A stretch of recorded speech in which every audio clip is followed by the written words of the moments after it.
चलिए देखते हैं मध्य प्रदेश की 25 फटाफट बड़ी खबरों को। सबसे पहले न्यूज को कहां से देख रहे हैं हमको कमेंट में बताना बिल्कुल ना भूलें। साथ ही साथ हमारे यूट्यूब चैनल को सब्सक्राइब करें एंड बेल आइकन को ऑल प्रेस करना बिल्कुल ना भूलें। लाडली बहन और युवा बनेंगे गेम चेंजर, एमपी की राजनीति में बदलेगा समीकरण। मध्य प्रदेश में लाडली बहना योजना अब सिर्फ कल्याणकारी योजना नहीं बल्कि सियासी समीकरणों का भी बड़ा केंद्र बनती दिख रही है। सरकार 15 अगस्त तक 39वीं किश्त और रक्षाबंधन पर 250 रुपए की अतिरिक्त शगुन राशि देने की तैयारी में है। साथ ही योजना के सामाजिक और आर्थिक प्रभाव का अध्ययन भी कराया जाएगा। वहीं गुना के नगरीय निकाय चुनाव में 57,000 से ज्यादा लाडली बहनें और करीब 98,000 युवा मतदाता चुनावी नतीजों के सबसे बड़े गेम चेंजर माने जा रहे हैं। अब घर बैठे मिलेगा गंगा जल, डाक विभाग की खास सावन सेवा। सावन के पावन महीने में श्रद्धालुओं के लिए भारतीय डाक विभाग ने खास सुविधा शुरू की। अब गंगोत्री का पवित्र गंगा जल घर बैठे मंगाया जा सकता है। सावन सोमवार के अवसर पर प्रमुख शिव मंदिरों के बाहर डाक विभाग ने विशेष स्टॉल लगाए जहां से श्रद्धालु गंगा जल खरीद या बुक कर सकते हैं। बुकिंग के बाद गंगा जल सीधे घर के पते पर पहुंचाया जाएगा। इसके अलावा डाक विभाग की शाखाओं और आउटलेट्स पर यह सुविधा उपलब्ध है। इंदौर उज्जैन हेली सेवा हुई महंगी। अब एक तरफ का किराया 6,500। इंदौर से उज्जैन के बीच संचालित पीएम श्री हेली पर्यटन सेवा अब महंगी हो गई है। एविएशन टरबाइन फ्यूल की कीमत बढ़ने के कारण एक तरफा किराया 5,000 रुपए से बढ़ाकर 6,500 रुपए प्रति यात्री कर दिया गया। यानी अब यात्रियों को 1,500 रुपए अतिरिक्त चुकाने होंगे। मध्य प्रदेश पर्यटन विकास निगम के सहयोग से संचालित ये सेवा सप्ताह में 5 दिन उपलब्ध रहती है और हेलीकॉप्टर में 6 यात्रियों के बैठने की क्षमता है। किराया बढ़ने के बाद ऑनलाइन बुकिंग में सीटें खाली दिखाई देने लगी हैं। जनजी प्रदर्शन पर बोले धीरेन्द्र शास्त्री, कहा विरोध करें लेकिन संस्कार भूले नहीं। दिल्ली के जंतर मंतर पर चल रही जनजी प्रदर्शन को लेकर बागेश्वर धाम सरकार पंडित धीरेन्द्र कृष्ण शास्त्री ने बड़ा बयान दिया। कटनी पहुंचे धीरेन्द्र शास्त्री ने कहा कि लोकतंत्र में विरोध करना हर नागरिक का अधिकार है, लेकिन विरोध के नाम पर मां बहनों और परिवार के लिए अभद्र भाषा का इस्तेमाल भारतीय संस्कृति के खिलाफ है। उन्होंने युवाओं से अपील की है कि अपनी बात संयम, तर्क और संवाद के जरिए रखें। धीरेन्द्र शास्त्री ने कहा कि मतभेद हो सकते हैं लेकिन मनभेद नहीं होना चाहिए। इंदौर में सितंबर में होगा मोबिलिटी समिट, एमपी के परिवहन भविष्य का बनेगा रोड मैप। मध्य प्रदेश के इंदौर में सितंबर 2026 में यात्री परिवहन विजन समिट का आयोजन होगा। 11 और 12 सितंबर को ब्रिलियंट कन्वेंशन सेंटर में होने वाले इस समिट का उद्घाटन मुख्यमंत्री डॉक्टर मोहन यादव करेंगे। इसमें देश भर के विशेषज्ञ, निवेशक और नीति निर्माता शामिल होंगे। समिट में मध्य प्रदेश मोबिलिटी विजन 2030, नई परिवहन नीति और सुगम परिवहन सेवा योजना पर चर्चा होगी। एआई आधारित रूट प्लानिंग, डिजिटल टिकटिंग, ई बस और स्मार्ट ट्रांसपोर्ट सिस्टम को बढ़ावा देने का रोड मैप तैयार किया जाएगा। 986 करोड़ की खेल परियोजना पर सीएम की नजर, बोले आयोजन से पहले पूरी हों सभी तैयारियां। भोपाल के नाथू परखेड़ा में बन रहे इंटरनेशनल स्पोर्ट्स कॉम्प्लेक्स की तैयारियां तेज हो गई। मुख्यमंत्री डॉक्टर मोहन यादव ने सोमवार को करीब 986 करोड़ रुपए की लागत से बन रहे इस परिसर का निरीक्षण किया और अधिकारियों को जरूरी निर्देश दिए। अक्टूबर नवंबर में प्रस्तावित एशियन महिला हॉकी चैंपियनशिप को देखते हुए सभी व्यवस्थाएं समय पर पूरी करने को कहा गया। यहां अंतर्राष्ट्रीय hockey stadium, synthetic track, indoor complex और खिलाड़ियों के लिए आधुनिक सुविधाएं विकसित की जा रही हैं। दमोह में खाद्य संकट गहराया, ई टोकन बंद, फिर भी किसानों को नहीं मिली राहत।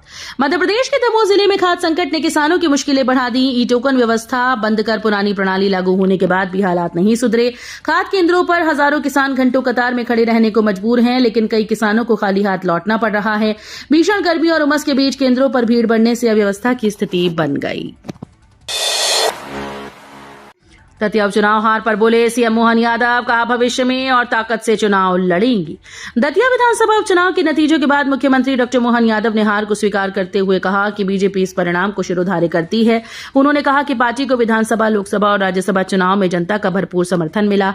सीएम ने दावा किया कि दतिया में बीजेपी को विधानसभा चुनाव की तुलना में ज्यादा वोट मिले हैं। उन्होंने कहा कि पार्टी आने वाले समय में और मजबूती के साथ चुनाव मैदान में उतरेगी। एमपी में बस यात्रा होगी महंगी, किराए में 25% तक बढ़ोतरी की तैयारी। मध्य प्रदेश में बस से सफर करने वाले यात्रियों की जेब पर जल्द असर पड़ सकता है। प्रदेश में यात्री बसेस का किराया 20 से 25% तक बढ़ाने की तैयारी चल रही है। परिवहन विभाग मौजूदा किराया दर को बढ़ाकर करीब 1.5 से 1.25 रुपए प्रति किलोमीटर करने पर विचार कर रहा है। फिलहाल बस किराया 1.25 रुपए प्रति किलोमीटर है। बस ऑपरेटर्स ने इसमें बड़ी बढ़ोतरी की मांग की थी। सुप्रीम कोर्ट की एसएलपी के चलते हाईकोर्ट में रुका मामला, कर्मचारियों को करना होगा इंतजार। मध्य प्रदेश में सरकारी कर्मचारियों के प्रमोशन में आरक्षण का मामला फिर अटक गया। हाईकोर्ट में सोमवार को हुई सुनवाई के बाद कोर्ट ने अगली तारीख 18 अगस्त तय की। करीब 1 घंटे चली बहस के बाद अदालत ने कहा कि सुप्रीम कोर्ट में लंबित एसएलपी पर स्थिति साफ होने के बाद ही आगे की सुनवाई करना उचित होगा। अब दोनों पक्ष सुप्रीम कोर्ट में संयुक्त आवेदन देकर जल्द सुनवाई की मांग करेंगे। एमपी में 9 साल बाद लौटेगी छात्र राजनीति, सितंबर 2026 में होंगे छात्र संघ चुनाव। मध्य प्रदेश के कॉलेज और विश्वविद्यालयों में करीब 9 साल बाद छात्र संघ चुनाव की वापसी का रास्ता साफ हो गया है। राज्य सरकार ने हाईकोर्ट में बताया कि शैक्षणिक सत्र 2026-27 में सितंबर महीने में छात्र संघ चुनाव कराए जाएंगे। सरकार ने कोर्ट में अकादमिक कैलेंडर भी पेश किया जिसमें चुनाव कार्यक्रम शामिल हैं। साल 2017 के बाद पहली बार कैंपस में चुनावी माहौल बनेगा। हाईकोर्ट ने सरकार के आश्वासन के बाद चुनाव से जुड़ी जनहित याचिका का निराकरण कर दिया। गौशाला को मिलेगा राष्ट्रीय सम्मान, केंद्र सरकार जारी करेगी स्मारक डाक टिकट। मध्य प्रदेश के धार स्थित ऐतिहासिक गौशाला को अब राष्ट्रीय स्तर पर पहचान मिलने जा रही है। केंद्रीय संचार मंत्री ज्योतिरादित्य सिंधिया ने गौशाला पर स्मारक डाक टिकट जारी करने के प्रस्ताव को मंजूरी दी। ये मांग धार की लोकसभा सांसद और केंद्रीय महिला और बाल विकास राज्य मंत्री सावित्री ठाकुर ने रखी। गौशाला भारतीय इतिहास, संस्कृति और स्थापत्य की दृष्टि से महत्वपूर्ण स्थल माना जाता है।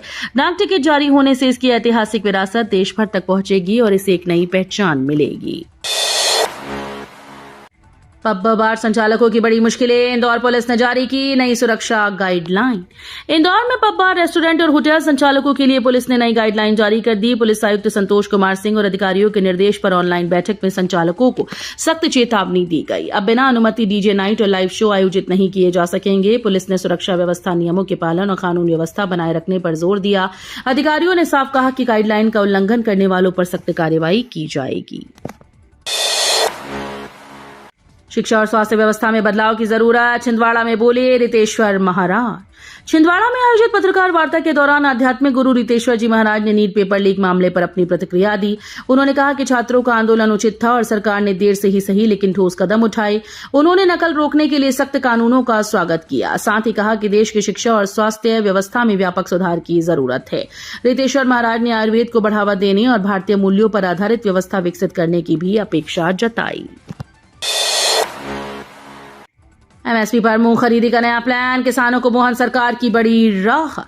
मध्य प्रदेश में मूंग खरीदी को लेकर किसानों के लिए बड़ी राहत की खबर है। आंदोलन के बाद मोहन यादव सरकार अब 60% मूंग की खरीदी न्यूनतम समर्थन मूल्य यानी एमएसपी पर कर रही है। किसानों की सुविधा के लिए पंजीयन की अंतिम तिथि भी बढ़ाई गई थी जिसके बाद आंदोलन वापस ले लिया गया। वहीं खरीदी केंद्रों पर गड़बड़ी की शिकायतों को सरकार ने गंभीरता से लिया।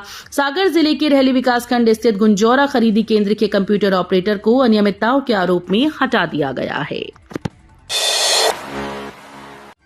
मोहन सरकार का बड़ा फैसला, भोपाल में सीलिंग कार्रवाई पर फिलहाल रोक। भोपाल के हजारों व्यापारियों के लिए बड़ी राहत की खबर है। मुख्यमंत्री डॉक्टर मोहन यादव की अध्यक्षता में हुई उच्च स्तरीय बैठक में रिहायशी इलाकों में चल रहे व्यावसायिक प्रतिष्ठानों पर सीलिंग कार्रवाई फिलहाल रोकने का फैसला लिया गया। अरेरा कॉलोनी, रोहित नगर, बावड़िया कला और गुलमोहर सहित कई क्षेत्रों के करीब 3,500 व्यापारी इससे सीधे प्रभावित थे। सरकार ने पूरे मामले की समीक्षा के लिए एक समिति गठित की। इंदौर पुलिस का शिकंजा, अवैध शराब परिवहन करते आयशर वाहन पर कार्रवाई। इंदौर में पुलिस ने अवैध शराब तस्करी के खिलाफ बड़ी कार्रवाई की। महलारगंज थाना पुलिस ने वाहन चेकिंग के दौरान एक आयशर वाहन से लाखों रुपए की शराब बरामद कर उसे जब्त कर लिया। पुलिस ने वाहन चालक रायसेन निवासी सुमित गौर को गिरफ्तार किया। पूछताछ में चालक ने शराब की खेप पीतमपुर से सागर ले जाने की बात बताई लेकिन वो परिवहन से जुड़े कोई वैध दस्तावेज पेश नहीं कर सका। पुलिस ने आबकारी विभाग को सूचना देकर आगे की जांच शुरू कर दी। बारिश के बीच डेंगू का डर, पॉजिटिविटी रेट कम, फिर भी एडीज मच्छरों से सावधानी जरूरी। ग्वालियर में डेंगू को लेकर स्वास्थ्य विभाग ने अलर्ट जारी कर दिया। बारिश के मौसम में जलभराव और साफ पानी जमा होने से एडीज मच्छरों के पनपने का खतरा बढ़ गया। हालांकि राहत की बात यह है कि इस साल डेंगू की पॉजिटिविटी रेट पिछले साल की तुलना में कम है। वर्तमान में यह दर 1.9% जबकि पिछले वर्ष 2.3% थी। अब तक 2139 जांचों में 42 मरीज सामने आए। जीवाजी यूनिवर्सिटी का बड़ा अपडेट, बीए बीएससी ऑनर्स समेत 13 कोर्स के रिजल्ट जारी। जीवाजी विश्वविद्यालय ग्वालियर ने सोमवार को विभिन्न स्नातक और स्नातकोत्तर पाठ्यक्रमों के 13 परीक्षा परिणाम घोषित कर दिए। इनमें नई शिक्षा नीति के तहत आयोजित बी और बीएससी ऑनर्स चौथे वर्ष की परीक्षाओं के नतीजे भी शामिल हैं। विश्वविद्यालय ने परिणाम ऑनलाइन मार्कशीट पोर्टल पर जारी किए। छात्र अपने रिजल्ट देख सकते हैं और निर्धारित समय सीमा में अंक समीक्षा या उत्तर पुस्तिका अवलोकन के लिए आवेदन कर सकते हैं। जारी परिणामों में अंग्रेजी, हिंदी, अर्थशास्त्र, भूगोल, बॉटनी, केमिस्ट्री और जूलॉजी ऑनर्स की परीक्षाएं शामिल हैं। दतिया उपचुनाव जीत से कांग्रेस उत्साहित, पटवारी बोले एमपी में बदलाव की शुरुआत। दतिया विधानसभा उपचुनाव में जीत के बाद कांग्रेस ने इसे मध्य प्रदेश की राजनीति में बदलाव का संकेत बताया। प्रदेश कांग्रेस अध्यक्ष जीतू पटवारी ने कहा कि दतिया की जनता ने अहंकार, भ्रष्टाचार और सत्ता के दुरुपयोग के खिलाफ जनादेश दिया। उन्होंने कहा कि राहुल गांधी के उठाए मुद्दों पर जनता ने अपनी मुहर लगाई। नेता प्रतिपक्ष उमंग सिंघार, पूर्व मुख्यमंत्री कमलनाथ और दिग्विजय सिंह ने भी जीत का श्रेय जनता, कार्यकर्ता और सहयोगी दलों को देते हुए बीजेपी पर जनभावनाओं की अनदेखी का आरोप लगाया। भोपाल सीलिंग विवाद में नया मोड़, रहवासी सुप्रीम कोर्ट में रखेंगे अपना पक्ष। भोपाल के आवासीय इलाकों में सीलिंग कार्रवाई को लेकर विवाद बढ़ गया है। अरेरा कॉलोनी, बावड़िया कला और रोहित नगर में अवैध व्यवसायिक गतिविधियों पर नगर निगम की कार्रवाई फिलहाल रोक दी गई। सरकार की राहत के बाद अब रहवासी सुप्रीम कोर्ट का रुख करेंगे। संयुक्त रहवासी संघर्ष समिति 4 अगस्त की सुनवाई में अपना पक्ष रखेगी। रहवासियों का कहना है कि आवासीय क्षेत्रों में नियमों के खिलाफ कारोबार नहीं चलना चाहिए। मेट्रो स्टेशन निर्माण से बड़ी चिंता, विरोध में उतरे व्यापारी और रहवासी। भोपाल के पुराने शहर स्थित काजी कैंप में मेट्रो स्टेशन निर्माण को लेकर विरोध तेज हो गया।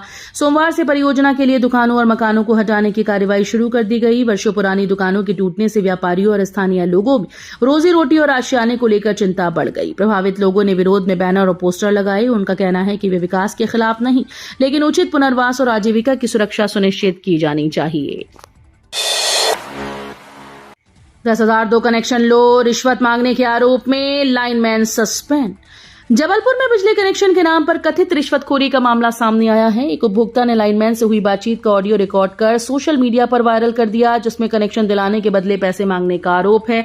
मामला सामने आते ही बिजली कंपनी ने संबंधित लाइनमैन को तत्काल प्रभाव से सस्पेंड कर दिया। हालांकि शिकायतकर्ता का कहना है कि कार्रवाई के बावजूद उसे अब तक बिजली कनेक्शन नहीं मिला। पूरे मामले की जांच जारी है।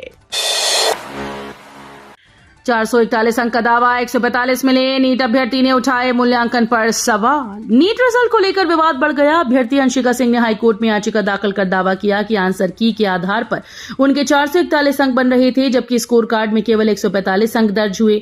उन्होंने मूल्यांकन प्रक्रिया की जांच की मांग की। वहीं नीट यूजी 2026 काउंसलिंग में दिव्यांग कोटे के अभ्यर्थियों के लिए नया नियम लागू किया गया। अब बिना अधिकृत मेडिकल बोर्ड के पात्रता प्रमाण पत्र के दिव्यांग श्रेणी की सीटें पोर्टल पर दिखाई नहीं देंगी। रक्षाबंधन पर भोपाल के यात्रियों को बड़ी राहत, रीवा के लिए चलेंगी 4 जोड़ी सुपरफास्ट स्पेशल ट्रेन। रक्षाबंधन पर रीवा, सतना, मैहर और विंध्य क्षेत्र जाने वाले भोपाल के यात्रियों को इस बार लंबी वेटिंग और सीट की कमी से राहत मिलेगी। त्योहार के दौरान बढ़ने वाली भीड़ को देखते हुए रेलवे ने भोपाल रीवा मार्ग पर 4 जोड़ी सुपरफास्ट स्पेशल ट्रेन के संचालन का निर्णय लिया। इससे यात्रियों को समय पर कंफर्म टिकट मिलने की संभावना बढ़ेगी। भस्म आरती के दिव्य दर्शन, जय महाकाल के जयकारों से गूंजा उज्जैन। सावन के पहले सोमवार पर उज्जैन के विश्व प्रसिद्ध श्री महाकालेश्वर मंदिर में आस्था का सैलाब उमड़ पड़ा। देर रात से ही हजारों श्रद्धालु दर्शन के लिए कतारों में पहुंचे। तड़के 3 बजे मंदिर के पट खुलने के बाद दिव्य भस्म आरती संपन्न हुई और भगवान महाकाल का विजय स्वरूप में विशेष श्रृंगार किया गया। मंदिर परिसर जय श्री महाकाल के जयकारों से गूंज उठा। श्रावण मास के प्रत्येक सोमवार की परंपरा के अनुसार भगवान महाकाल उपवास पर हैं, इसलिए उन्हें केवल फलाहार का भोग अर्पित किया गया। वीडियो अच्छी लगी तो वीडियो करिए लाइक एंड चैनल को सब्सक्राइब कर बेल आइकन को और प्रेस कर लीजिएगा।